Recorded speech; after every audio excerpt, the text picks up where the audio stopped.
Hi boys and girls, it's Miss Marla here for another garden video.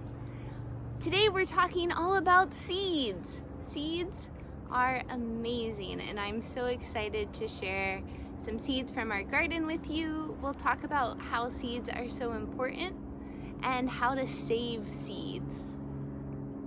All right, so before we get started, let's remind ourselves on the 6 parts of a plant and what each part does.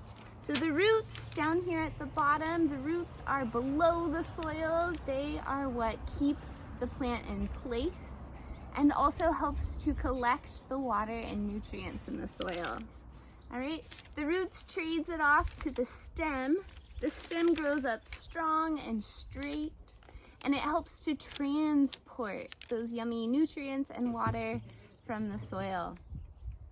The leaves, the green leaves on our plants, that's what helps the sunlight come in and for the plant to make food for itself. Flowers are what attract the pollinators, and we need pollinators to help us make fruits. All right, we love to eat fruits. Some of us have favorite fruits, but what's inside of the fruits brings us to our lesson today, and that is seeds. Inside of fruits, we find seeds, and those seeds have the important job of helping to keep the cycle going.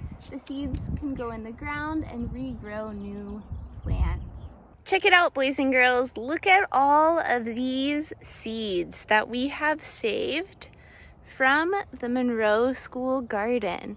These are all seeds from 2 years of growing at school, okay?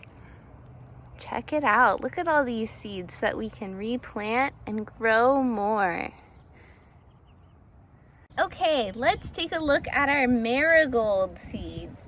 These are flowers that grew in our garden last year, and we have saved some seeds. So let's take a look. You'll notice that this seed head is what we call it. Looks a lot like maybe an old flower, and that's exactly right. So the flower was pollinated by a bee or a butterfly or one of our other favorite pollinators, and then it kind of just dies and falls off. The flower gets dry and brown and it falls off, and what's left inside are the seeds.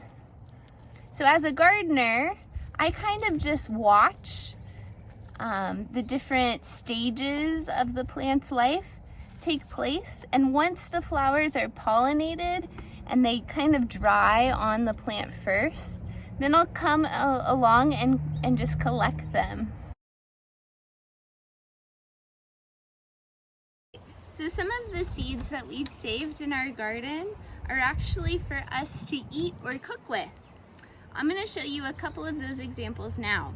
First is the wheat. This is Sonora wheat that we grew this past year, and wheat can be used to make flours, different doughs, and breads.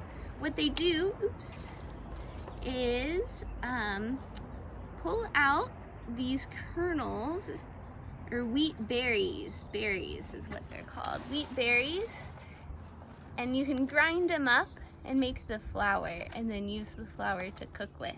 Next, I'll show you Christmas lima beans. These are lima beans that grew in the summertime this year. They have big beans inside.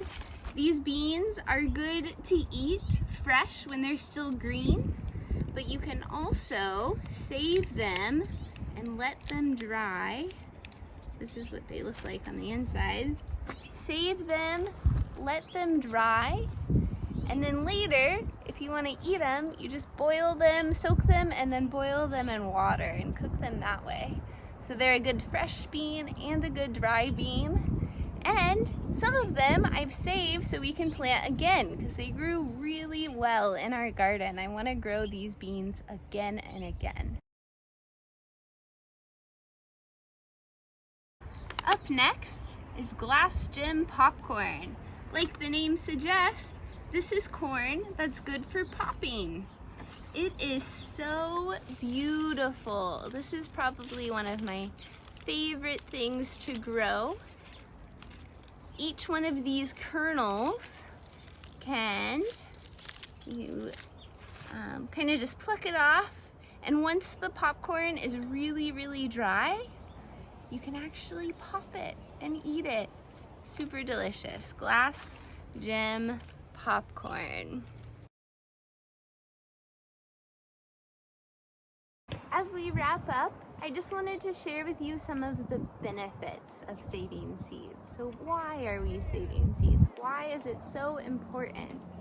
Well, for one, seeds that are saved in a certain region or location and planted each year, they tend to grow better. So we're growing like more healthy plants more easily, right? The seeds and the plants get used to the weather, how much it rains, the temperature, and what's in the soil, okay? So they grow better if they're saved and replanted over many seasons in the same area or region, right? Also, it saves us money. If we were to go to the store and buy packets of seeds, we would have to pay for them. But what's great about saving seeds from your own garden is they'll grow better and you don't have to go out and buy any. A couple of quick tips if you are interested in saving seeds at your own garden. I would say, first thing is you definitely want to make sure that the seeds are dry. So let them dry on the plant. Okay, seeds that are fresh and green and not fully developed are not good to save. You need to wait, be patient, and save seeds that are really dry. Once you've collected your dry seeds from the garden, definitely label, okay? So really just what kind of seeds they are and what year. This jar, I happen to collect a couple of different seeds. So there's zinnias, cosmos, and hollyhocks. And I just put them in an airtight jar. They're stored in the shed, which is like a pretty dark and shady space that stays dry. So somewhere dry and dark in an airtight jar is how you save your seeds.